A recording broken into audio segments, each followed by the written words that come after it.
Every day, animal rescuers around the world raid puppy mills to free neglected and abused animals from the confines of such an awful environment.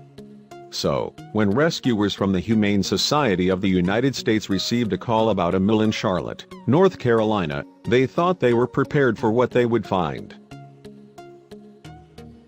When the rescuers from HSS first laid eyes on BB, a poodle housed in a tiny cage in the basement of that mill, it was clear that she had suffered years of abuse.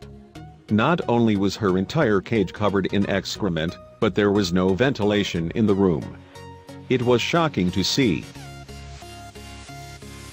BB was in such bad shape that the rescuers had a hard time even just estimating her age.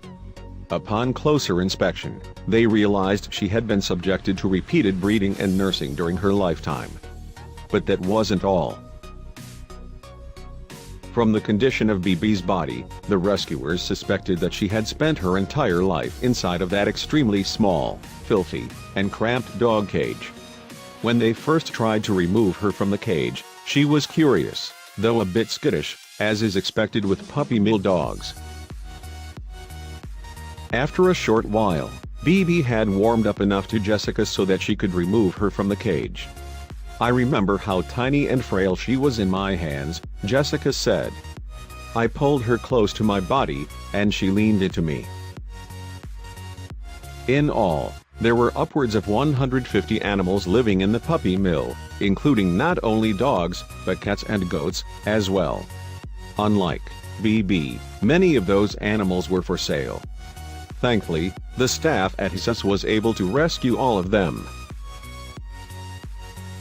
The majority of the animals rescued from the North Carolina puppy mill were brought to Cabarrus Animal Hospital. Former CA employee, Brenda Tortorio, stopped in and had the chance to meet BB.